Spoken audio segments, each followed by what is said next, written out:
You guys remember Vail? Vail is marketed as the VR game to dominate the esports market. They're leaning so heavily into this whole esports competitive marketing thing. They're also trying something pretty different, hosting one of the first big VR esport competitions for Vail. Their first tournament will have a prize pool totaling $35,000. The best way I can describe Vail is the promise of a good game, but XLab are the devs that never deliver on that promise. Everybody has a plan until they get punched in the mouth, so we'll see, I guess.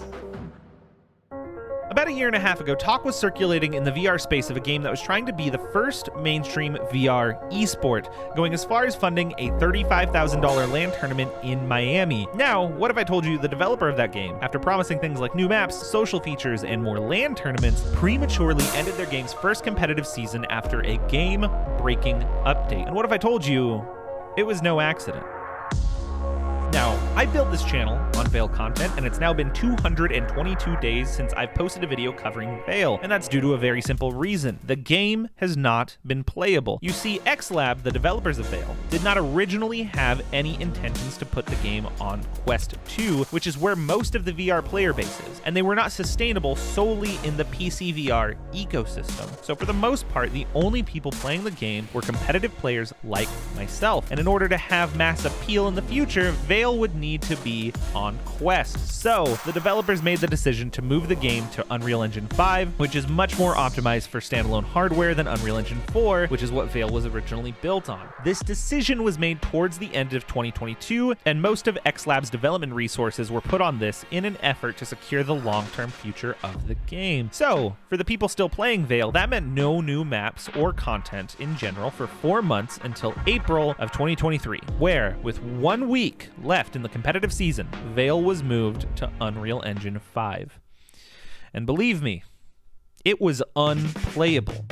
It ran incredibly poorly, and the update brought massive changes to the core gameplay. It had time to kill higher than a game like Population 1 or Warzone. The recoil when you shot a gun would put your barrel in the ceiling. Headshots didn't even matter anymore. And in a tactical shooter, that's usually very important. And keep in mind, this was in a game that casual players already thought was hard. So this brought an end to our competitive season because the game that we had put hundreds of hours into and had been practicing for months was gone.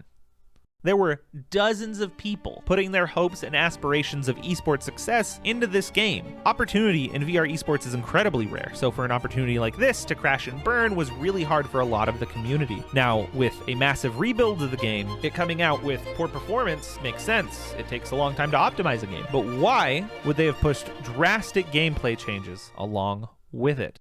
Shortly before Unreal Engine 5 development started, XLab hired an executive producer with years of AAA game development experience to help them build Vail in Unreal Engine 5, as well as keep them on track for future development. This individual claimed to be a fan of the game, was hired, and suggested major gameplay changes while they were already in the middle of an engine migration. Now, after speaking with individuals high up at XLab, I was told the producer that pushed for these changes lied to them about how much they had played the game and how much experience they had with VR games. And that person was thankfully fired. Keep in mind, their experience came from a large AAA flat-screen shooter franchise, but this means the version of the game we got in April was not in line with the creative vision of the developers, and it took considerable time to bring the game back in line with that vision. On top of this, XLab has been putting out updates so quickly with so little testing that updates have been published with more game-breaking bugs.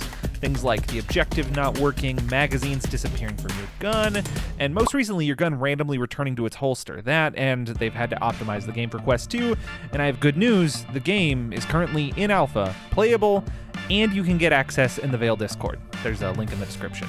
And you're looking at Quest Alpha gameplay right now. Honestly, it runs better than some other games I've tried on the Quest, and it's still being worked on, so this is hopefully the worst it's going to be, but I have said that before, so XLab, please don't make me regret that. But despite all this, despite the work in the Quest 2 Alpha, the game is still not thriving.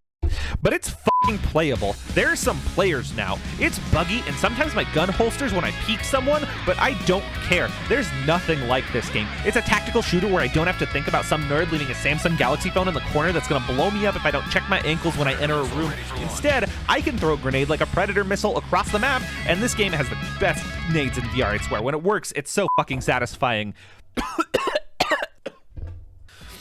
Sorry about that. But anyway, if you like high-skill tactical shooters that are more on the shooter side of that spectrum, I highly recommend this game to you. And I have some old videos on how to get good that still apply to the current build of the game, and they can help you get started. So thanks to the influx of players on the Quest Alpha, there are a couple of pub servers up most days recently. So if you have Vail on Steam VR, hop in there. You'll probably run into some people. And shout out to Hoggins, who made a Vail ranked Discord server, so now we have some Breachers and X8 players getting to sweat over this game that we love. Link in the description if you want to play some sweaty Vail, but do not do that before you learn the artifact maps, please. But if you do and you run into me, say hi. It blows my mind that people watch my videos at all, and it reminds me that I do this for people, not just because numbers go up.